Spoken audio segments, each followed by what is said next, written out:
네, 반갑습니다. 지금 현재 되고 있는 그 의혹이 제기되고 있는 대통령실에서의 회의 그리고 대통령의 경로 국가안보실 회의로 알려지고 있는데 여기에 배석자시잖아요. 그죠?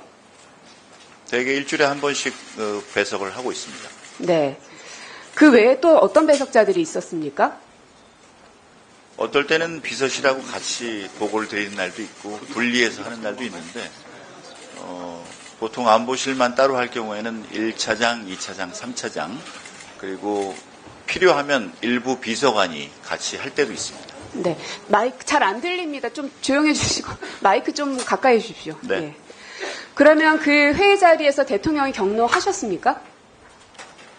언제 어떤 회의를 말씀하시는지 7월 모르겠는데 31일 회의 말씀드리고 있습니다. 그날을 정확히 적시해서 제가 기억은 못하지만 보통 안보실 회의에서 경로하신 적은 없습니다. 보통 없는데 그날은 했느냐고요. 그날도 정확히 무슨 주제인지는 기억은 안 나지만 여름 휴가 직전 당시로 기억을 하고 저희 앞에서 화를 내신 적은 없습니다. 그러면 이런 일로 사단장 처벌하면 누가 사단장 할 수 있겠냐 류의 내용을 들은 적이 있습니까? 저도 없고 그 주제에 대해서는 제가 아는 바가 없었습니다. 아는 바가 없다는 거는 있었을 수 있다는 거예요? 아니면 내가 못 들었다는 겁니까? 언론에서 하도 많이 나와서 이 사건을 알게 되었습니다. 그러면 그 대통령이 경로했다는 것은 본 적은 없고 네네. 들은 적도 없다. 그렇습니다. 그러면 어느 자리에서 대통령이 경로했을까요? 제가 보지 않은 사실에 대해서는 제가 대답을 할 수가 없습니다. 근데 차장님 참 희한한 게요. 예. 차장님이 배석했던 그 자리에 회의가 끝나고 나서 11시 54분에 800-7070으로 전화가 가고 그 다음에 국방부 장관부터 시작해서 쭉 일사천리로 일처리가 됩니다. 왜 그랬을까요?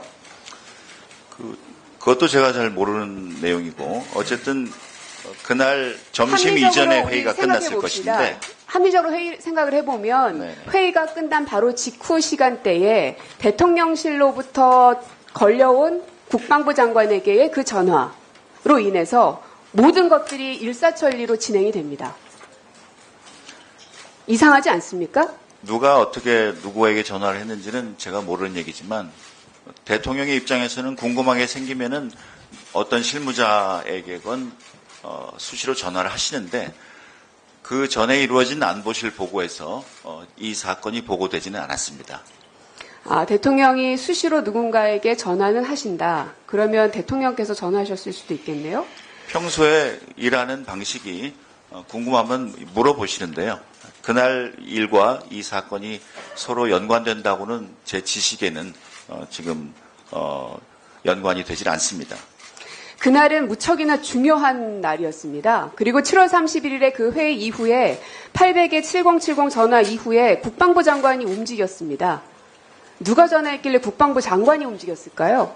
그거는 제가 판단할 사항은 아닌 것 같습니다. 들어가십시오. 네. 안보실장님 계시죠? 800-7070이 안보실장 번호라는데 맞습니까? 제 번호 아닙니다. 아닙니까? 예. 그러면 안보실 보좌관실 혹시 번호입니까? 아니요, 제가 알기로는 저희는 4자로 시작하는데. 그렇습니까? 그러면 비서실장님께 여쭐까요? 비서실장님 800-7070 번호이십니까? 처음 듣습니다. 예. 처음 듣습니까? 예. 말씀 잘하셔야 됩니다. 네네네. 왜냐하면 이미 대통령실에 있는 여러분들의 그 번호를 명함을 제가 통해서 기억하지 못하고 있습니다. 모든 번호들은 다 기자들에게도 가 있을 겁니다. 명함에 네네네. 다 적혀 있기 때문에. 지금 말씀하신 그 번호를 기억하지 못하고 근데 있습니다. 어쨌든 비서실장님 번호는 아니다. 네. 비서실장님 번호도 아니고 안보실장님 번호도 아니고. 그러면 대통령인가요? 그 대통령실의 전화번호는 기밀상 외부로 유출할 수가 없게 되어 있습니다. 확인할 수 없다는 얘기겠죠. 자, 윤재순 총무비서관 나오셨죠? 잠깐 마이크 전달해 주십시오.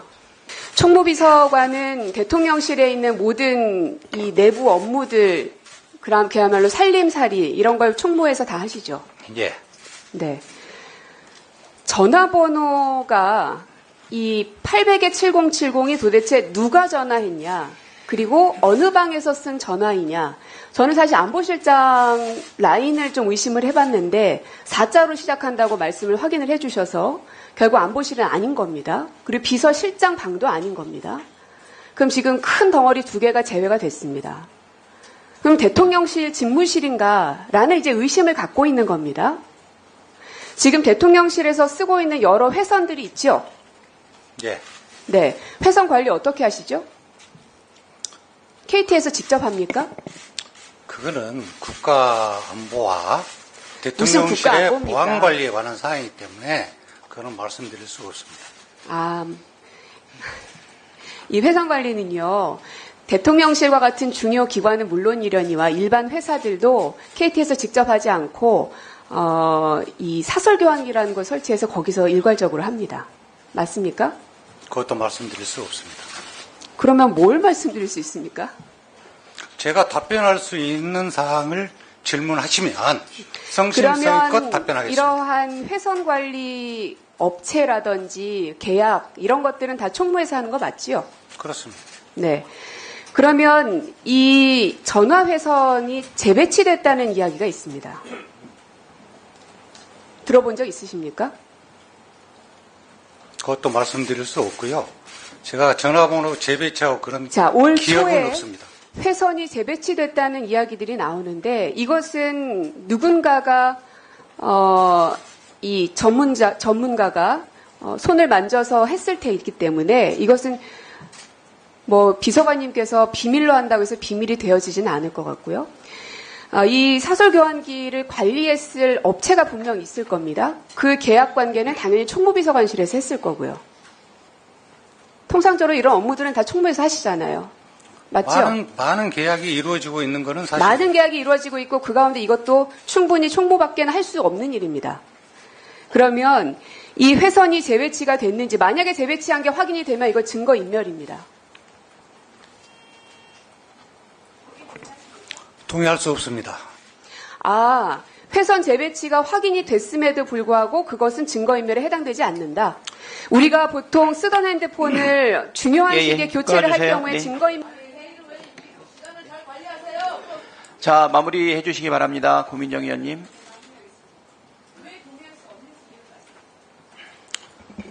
대선 번호 가지고 의원님께서 말씀하시는데요. 대통령 비서실은 수시로 인원이 늘어나고 사무실이 늘어났다 줄었다 합니다. 그때마다 전화기가 설치가 되기도 하고 철거하기도 합니다.